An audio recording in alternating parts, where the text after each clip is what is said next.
안녕하세요. 주식유치원 야너주입니다. 5월 18일 수요일 오늘 주식시장에서는 무슨 이슈가 있었는지 살펴보는 마감시황 시작할게요. 18일 수요일 마감시황에서는 오늘 국내 증시 원달러 환율 상승세에 마감한 소식 전해드리고요. 두 번째로 증시의 저점 이것만 봐도 알 수 있었을 텐데 하는 중요한 심리 지표 소개해드립니다. 세 번째, 올해 국내 기업들의 1분기 실적에서 얻는 투자 아이디어 두 가지 전해드리고요. 네 번째, KDI가 6개월 만에 물가 상승률을 1.7%에서 4.2%로 무려 2.5%나 상향 전망했다는 소식 전해드립니다. 마지막으로 인플레이션 수혜주로 알려진 음식료에서도 주가의 희비가 엇갈린다는 거 소식 전해드릴게요. 먼저 5월 18일 수요일 국내 증시는요. 코스피는 플러스 0.2% 상승해서 2625포인트로, 코스닥은 플러스 0.65% 상승해서 871포인트로 증시를 마감했습니다. 오늘 증시는요. 원달러 환율이 4거래일 연속 하락하면서 1260원대로 하락하자 바로 외국인이 코스피 시장에서 2900억 원 순매수에 나서면서 코스피 지수의 상승을 이끌었습니다. 코스닥 시장에서는 외국인과 기관 투자자가 매도에 나섰지만 개인 투자자가 나홀로 936억 원 순매수하면서 전일 대비 상승을 했습니다. 오늘 시장의 시가총액 상위 종목들 살펴보면요. 먼저 코스피 시장에서는 원달러 환율이 하락하면서 시가총액 상위 대형주들이 모두 상승세를 보였습니다.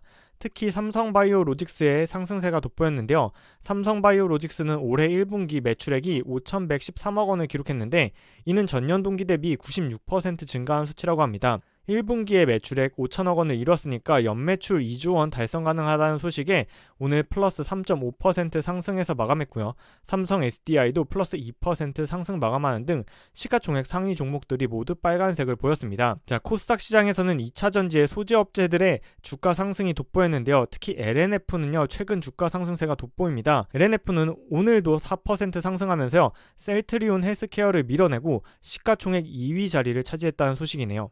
또한 HLB와 그 관련주들이 여전히 연일 급등세를 보이고 있습니다. 오늘 증시 주변 자금 동향 살펴보면요. 17일 전일에는 투자자 예탁금이 60조 5천억 원으로 전일 대비 1조 4천억 원이 증가하면서 다시 60조 원 위로 올라선 모습을 보였고요. 신용융자 잔고는 17일 21조 4,900억 원을 기록하며 전일 대비 1,800억 원 감소한 모습을 보였습니다.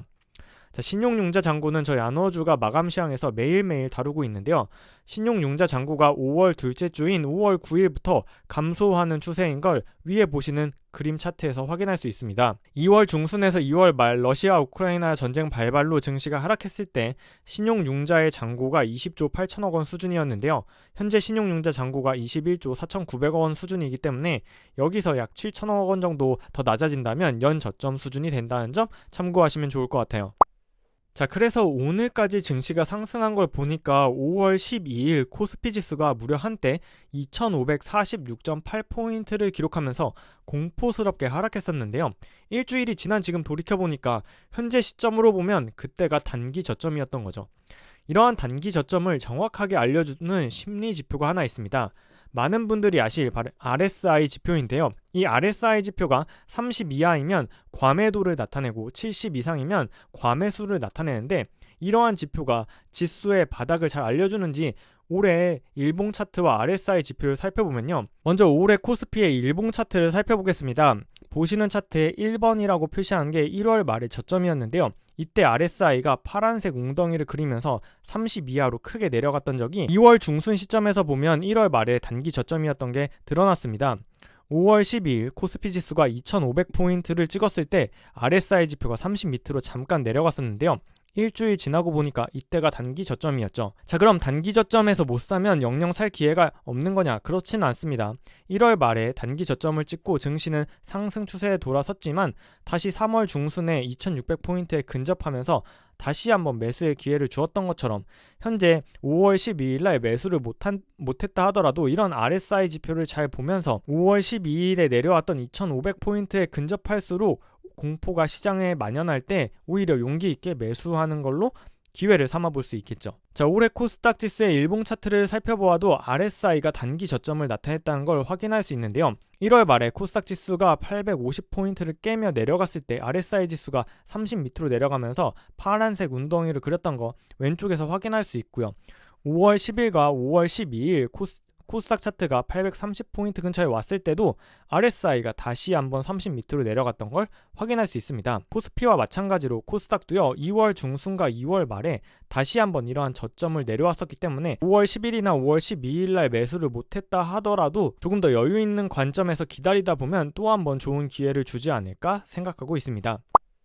자, 세 번째 뉴스입니다. 12월 결산 코스피, 코스닥 상장사의 연결 기준 실적이 집계되었는데요. 이러한 1분기 실적을 살펴보면서 투자 아이디어를 어떤 걸 얻을 수 있는지 살펴볼게요. 먼저 코스피에 상장된 12월 결산법인 608곳의 1분기 연결 기준 실적을 집계한 결과 전년 동기 대비해서 매출액과 영업이익은 각각 24%와 14%를 증가했는데요. 순이익은 오히려 13%를 감소했다고 합니다. 자, 이렇게 국내 코스피 상장사들이 매출액은 증가했는데 순이익 감소한 추세에 대해서는요, 원자재 가격 인상, 기준금리 상승 등으로 인해서 순이익이 악화됐는데 이러한 개선이 앞으로도 당분간은 어려울 수 있다고 리서치 센터장들은 전망했습니다. 따라서 앞으로 비용을 통제할 수 있으면서 수요가 늘어날 종목을 주시해야 한다고 투자 아이디어를 주었는데요. 자, 이는 코스닥 상장사들의 실적에서도 나타났습니다. 12월 결산법인인 코스닥 1050개의 1분기 연결 기준 실적은요, 매출액과 영업이익은 YOY로 20%와 26% 증가했지만 순이익은 2% 증가에 그쳤죠. 코스닥 상장사들 역시 매출액 증가폭 대비해서 순이익은 이에 비해 소폭 증가에 그친 것인데요. 이러한 1분기 실적을 보면서 얻을 수 있는 투자 아이디어는 두 가지입니다. 바로 어떤 기업에 투자하든지 업종별로 가격 결정력이 있어서 판매하는 과정에서 비용을 전가할 수 있는 업체를 꼭 찾아야 하고요. 두 번째로 수요가 급증해서 생산 능력 캐파를 증설하는 상장사를 살펴봐야 한다. 이 두 가지 투자 아이디어를 얻을 수 있다고 리서치 센터장들은 말했습니다. 자, 네 번째 뉴스입니다. 한국개발연구원 KDI가요, 올해 물가 상승이 1.7%가 아니다 4.2% 오를 거라고 전망했습니다. 1.7%는요, 작년 11월에 전망한 수치인데요.